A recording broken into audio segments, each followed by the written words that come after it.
N de narrativa. Narrativa nada mais é do que contar a história. É descrever os acontecimentos e comunicar informações que o leitor precisa saber para seguir com o autor até o final da trama. Narrativa expõe o fato, o que acontece, o personagem, com quem acontece e o espaço-tempo, a ambientação, onde e quando acontece. O de observação. A observação faz parte da pesquisa e pesquisa é necessária mesmo quando uma obra é totalmente ficcional. Observação e pesquisa são armas que o escritor usa para trazer para mais crível aquela história fantástica que ele está criando. E lembra que a observação também diz respeito aos detalhes, a manter a fidelidade se a gente está trabalhando com uma época específica da história. P de ponto de vista. O ponto de vista é a condução de um enredo pela perspectiva cognitiva de um personagem específico. É ver o mundo, é ver a história através da ótica daquele personagem. Ou seja, alguém que conduz o leitor através da trama de acordo com o seu próprio ponto de vista. Um personagem que, numa narrativa, por exemplo, em primeira pessoa, traz a sua percepção de mundo para o leitor. O ponto de vista ou subjetividade é a maneira do personagem interagir e apresentar aquela história. Q de quadrado criativo. O quadrado criativo é uma ferramenta visual que auxilia o escritor na composição de um determinado quadro de acordo com a ótica ou o ponto de vista do personagem.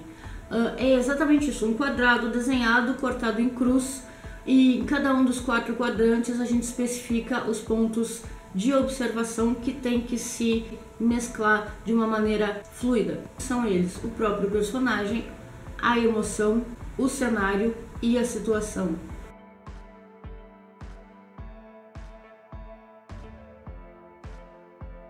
S de subgênero. Diferente do gênero literário, o subgênero ou temática é sobre o que é a tua história, sobre o que a tua trama trata. E ela pode ser, aí sim, de aventura, de romance, de amor, de suspense, policial, thriller, de horror, infantil, young adult. Ele pode ser muita coisa. A temática, a inspiração da tua história é o subgênero do livro. T de trama. Trama ou conflito ou problema é o desafio principal que gera a história. Sem esse porquê, a história não existiria. E um problema ou um conflito não necessariamente é violento, não é uma briga. É algo que o personagem tem de resolver. Seja um caso de amor, uma brincadeira, uma perseguição, desvendar um assassinato, qualquer coisa. O que se chama de conflito na narrativa é aquilo que move o personagem a agir de um ponto a outro do enredo. U de unidade de ação.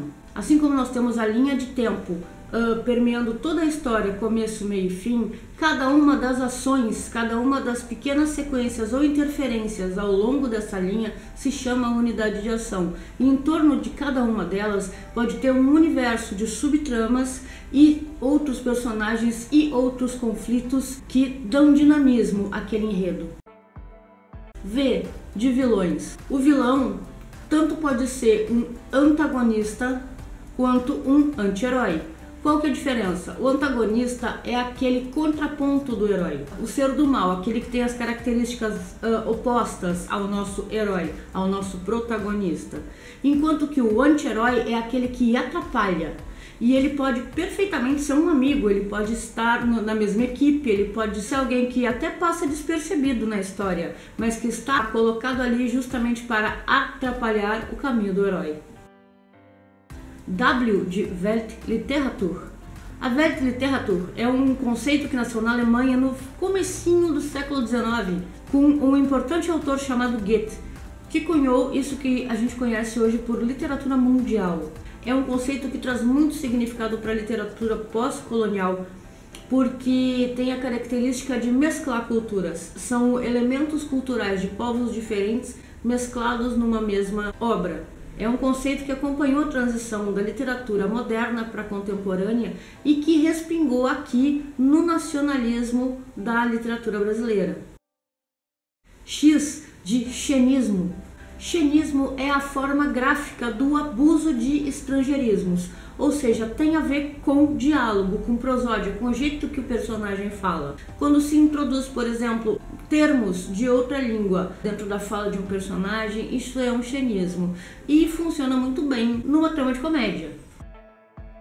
Y de Young Adult.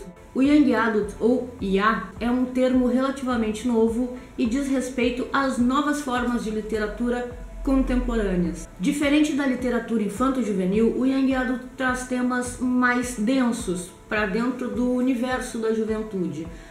Sexo, drogas, relacionamentos, doenças, identidade. E é um subgênero que casa muito bem com outros mais clássicos, como o romance romântico, o suspense, o thriller, a comédia. Z de zona cega. Zona cega é aquele momento da história em que o autor, depois de ter escrito determinado capítulo, vai reler e pensar: eu nem me lembro de ter escrito isso. Ou quando o personagem, por vontade própria, toma outro rumo que não estava previsto na trama original. A zona cega é uma hipercriatividade, é quando a impressão que o autor tem é que o personagem ganha vida dentro da mente dele e começa a agir sozinho. Essa sensação de independência do personagem tem duas possibilidades de acontecer. Uma, o autor é absurdamente criativo e ele mesmo não domina o fluxo de criatividade, acontece. Duas, o personagem foi tão bem construído que é como se ele ganhasse mesmo uma própria personalidade e agisse sem que o autor elaborasse os movimentos dele. É impressão, mas é uma sensação bem esquisita.